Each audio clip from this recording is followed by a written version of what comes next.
Well, hello again. It's Jonathan at the Piano Lesson. I thought we'd do a little listening today, for a while anyway. When I was a kid, my mother had a lot of recordings for me to listen to, actually a lot of jazz recordings. And at that time, many of them were on reel-to-reel tape. So we had a reel-to-reel recorder, which sounded great. It was made by a company named Tandberg that I believe was based in Norway. And I had this wonderful Ahmad Jamal tape called Happy Moods. And I woke up in the morning and I just kept thinking about this record and these tunes. And then I started digging a little bit, and I wanted you to hear the evolution of this tune because, we talk a lot about all kinds of technical things, let's say. But, in the final analysis, it's how the music feels, right? It's the groove, it's the attitude or the ethic that's brought to the piece. And that tune, the tune that I'm thinking of is called Little Old Lady. Nobody probably knows this song, but it was written by Hoagy Carmichael. So if you know Stardust or Skylark or Georgia in My Mind, those are some of the big Hoagy Carmichael songs. And a great, pianist songwriter. But I thought I'd just kind of show you the evolution of these, and I'll talk about them as we go. I'm going to start out, I'm just going to announce them first, kind of like a DJ. I'm going to announce them first, and then I'm going to just play little snippets, just not too long, okay? Just little snippets. So I'm going to start out with, so this tune, by the way, was written about 1937, I think, which is, quite a while ago. And I'm going to play a recording with Elsie Carlisle and the Jack Harris Orchestra, neither of whom I know particularly well. And then I'll play an actual recording of Hoagy Carmichael's band. I believe it's Hoagy Carmichael's band, early recording, and maybe him singing together with Tennessee Ernie Ford. If you don't know Tennessee Ernie Ford, try the song 16 Tons. Look that up because that's a real famous song. And then the Mills Brothers. So 1930s, around that time, same time, 1937, vocal group. And then Chet Baker comes along and does a record of it, that same tune. So you guys know the great trumpet player Chet Baker. And then John Coltrane. And all of these are very, to me, very conventional renditions for the most part. Even John Coltrane's rendition and Chet Baker's, they're pretty straightforward, okay? And then suddenly, boom, Ahmad Jamal comes along. And you can hear this just incredible, ultra cool. I don't know where it came from, but it's just super duper ultra cool, takes the whole song to a whole new level. And then I found another recording after that, which to me kind of goes out really on the edge. So it's Jeff Hamilton's trio. Now Jeff Hamilton, a great drummer, played a lot with Monty Alexander. I don't think he played with Ahmad Jamal, but he played with Monty Alexander quite a bit. And this is his recording. I think it's a 2015 recording with an Israeli pianist, Tamir Hendelman. So we'll just take a little, exploration of that, okay? And I was going to play short little snippets here. So, okay, so here we go. Here's our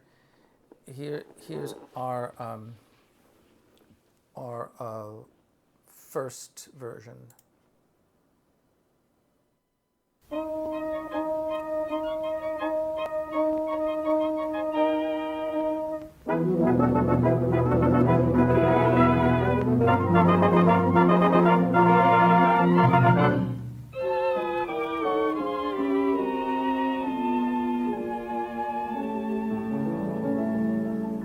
Little old lady passing by, catching everyone's eye.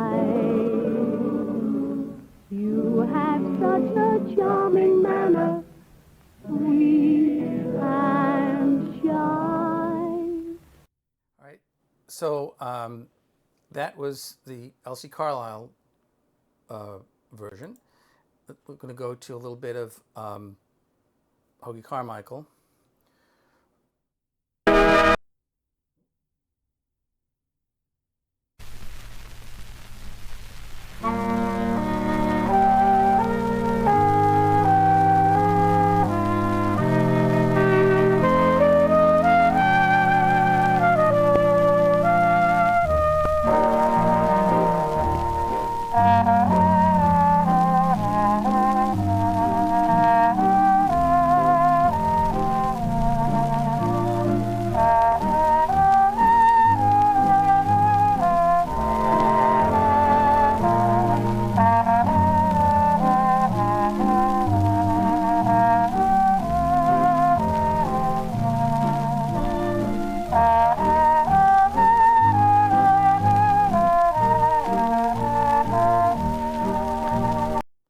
Okay, so that's the whole tone of the whole thing is really, it's very sweet, right, and endearing, and you just sit up, curl up at home in front of the fireplace kind of feeling.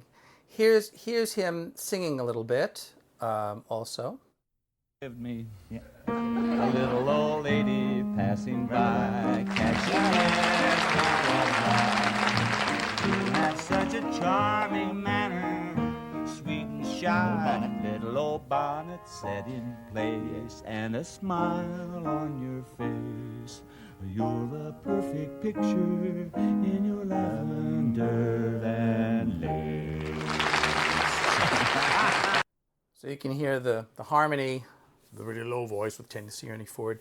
A little piece, kind of picking it up now a little bit, a little jazzier, a little bouncier, you know, a little upbeat, not quite as somber. Here's the Mills Brothers. Okay, this actually probably was recorded before.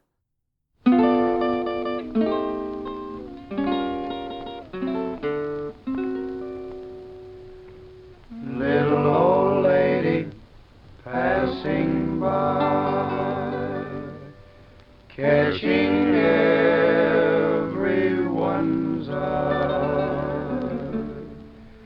You have such a charming manner, sweet and shy.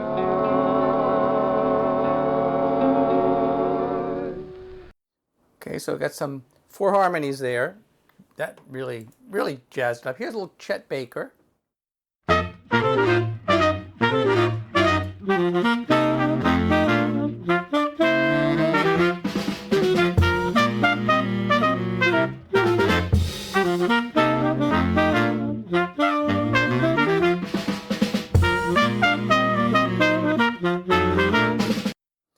By the way, I don't know if you guys caught this, but there is a kind of an odd measure there.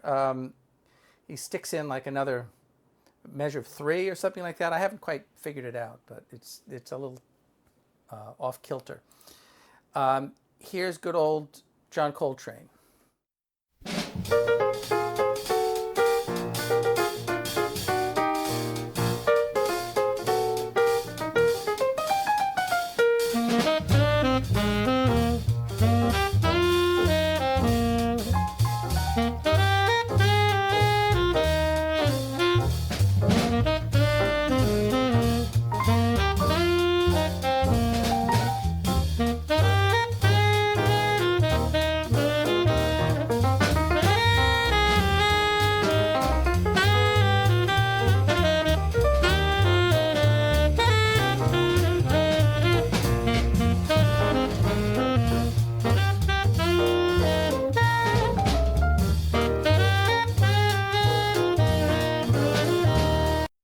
Now, of all those versions, I kind of like the Coltrane version the best, just because I feel like it's telling a story a little bit more. It's not quite as stuck in the mud, and it's not cutesy, and it's not frenetic. You know, it's kind of meat and potatoes sort of rendition. All right. Okay. Here's good old Ahmad Jamal here, and great introduction, by the way.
So there's a module. I can listen to that all day long.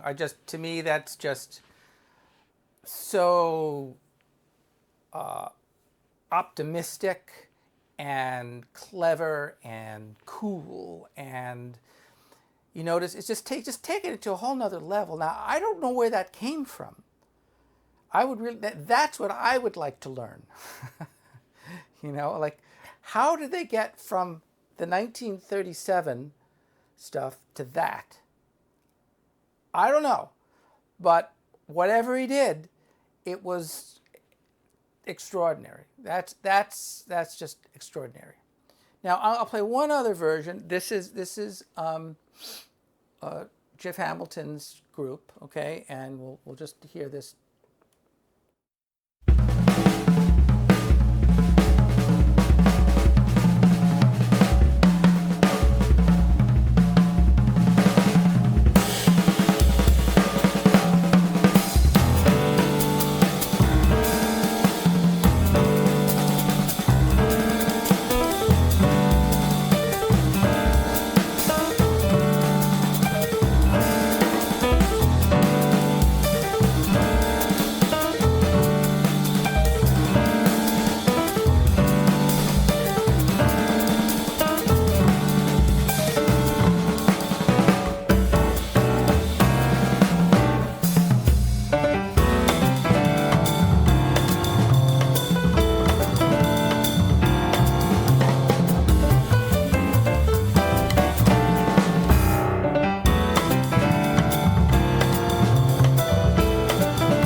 Okay, that one was I don't know. I don't know how I feel about that. I mean, I love their playing, but I think that one went kind of overboard, even for me. But you could hear the tune much better when he got to the bridge. Da da dee da dee da da dee dee dee. So I don't know, what if you have any comments about that, but I was saying that to me, jazz is about open-mindedness. It's about taking a simple idea and looking at it from a variety of ways. So there you have the same tune performed in a variety of ways. And I don't think any particular way is right. They all get across different ideas, but you can see how much latitude you can take, what the possibilities are, for sure. And a lot of it, in the end, for me, it depends on whether you know the song or not, too. If you don't know the song, then it becomes difficult to kind of listen along, But somehow with the Ahmad Jamal tune, like, I didn't know the song the first time I listened to it, but there was something that just drew me in, and I was able to follow along, So, and I think they all did it in the same key, which is basically C. Playing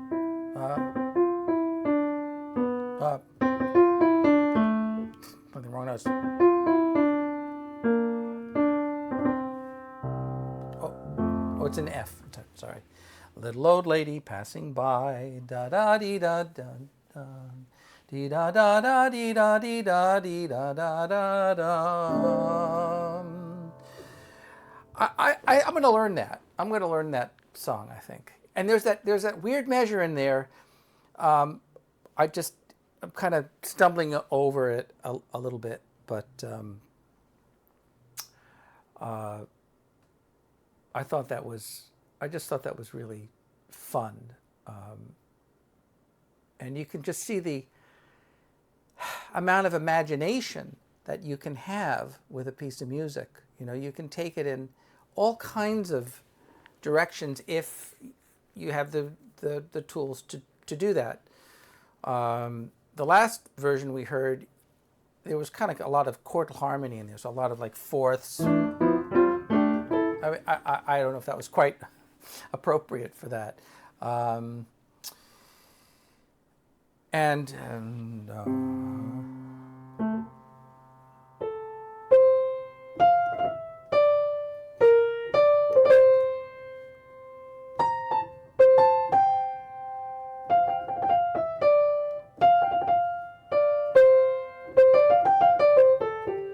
Pentatonic. That's the gist of the tune, I think. And you hear in the Ahmad Jamal tune, you hear his pedal tone. A lot of trills.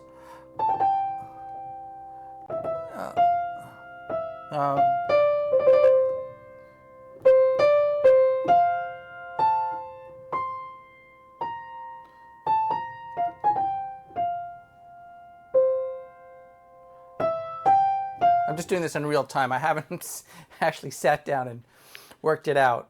So you're working it out with me. So I guess it's an F, yeah. Okay, little review from last week for those of you who were watching my second half of my tetrachord explanation. We were doing Blue Bossa, and I was explaining to you, how knowing tetrachords, how they're useful. So one of the things we talked about was just being able to take a melody and break it down or make sense out of it into groups of notes. I mean, you could make sense out of this, I mean,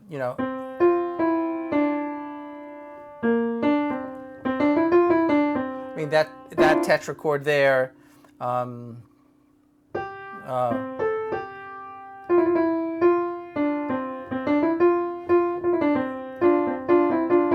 that grouping C, D, E, F, it's a major tetrachord, really. Just going up the scale.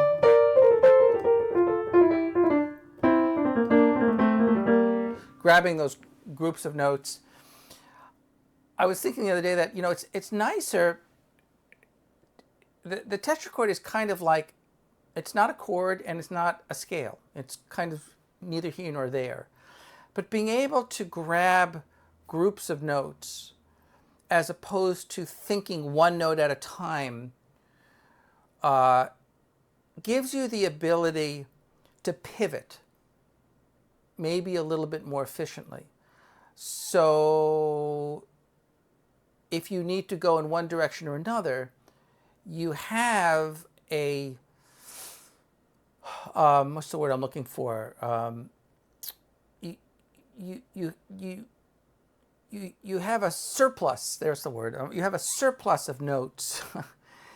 So you don't have to think so much. Nobody can think as fast as they play. It's really not possible. But to be able to have kind of like a surplus of notes that you know you can kind of pivot on and overlap them and tie them together so you're not thinking one note at a time. And also, single lines can often sound very thin. And so to be able to just kind of throw your hand on the piano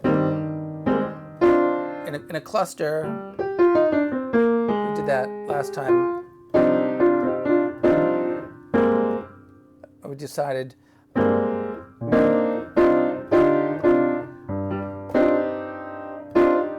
you could grab the cluster and end up on one note.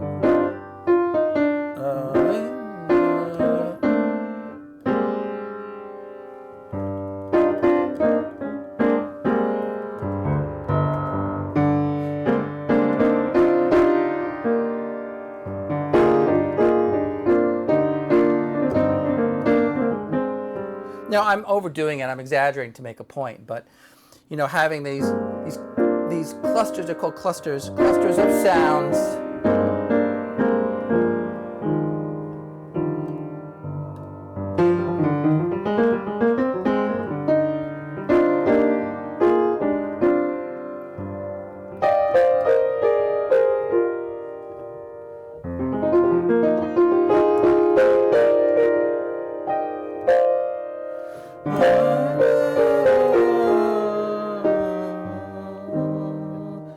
And I'm just sort of, now you might not like that sound. You might think, it sounds terrible. Okay, well then don't use it. What can I say?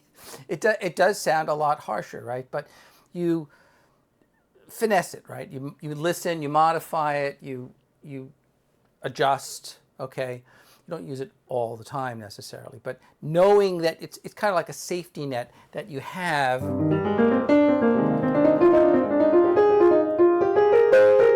Thirds, I can overlap them like that.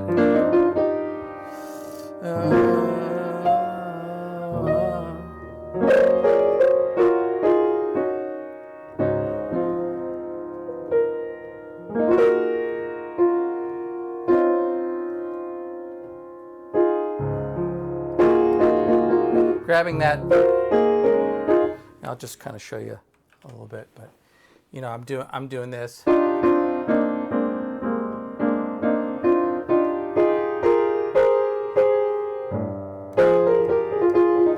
Or thirds. Or see that, I mean, that's not a run. I mean, a run would be like that. But I don't think it happens too fast.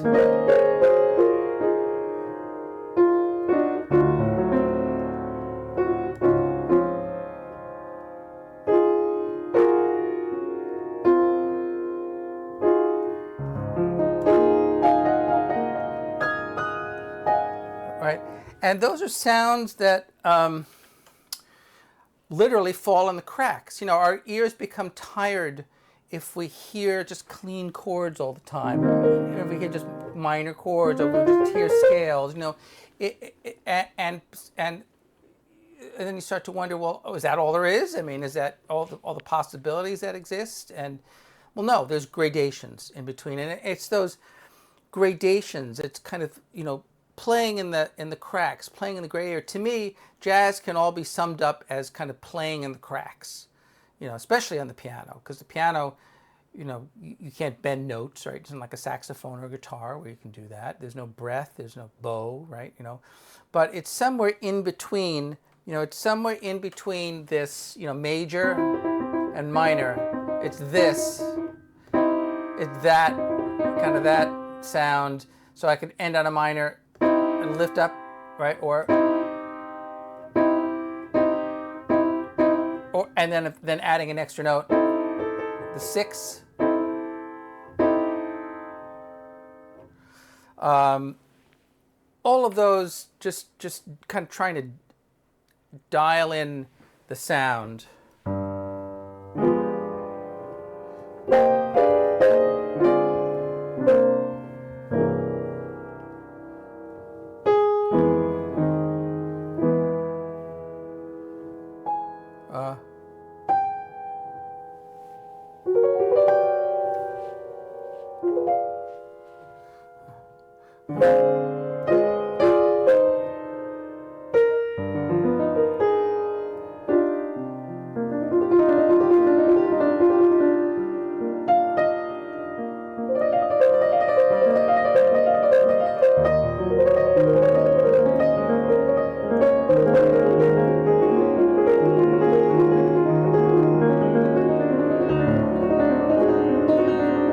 That's a tetrachord right there with an augmented. That's an augmented tetrachord with that flatted third.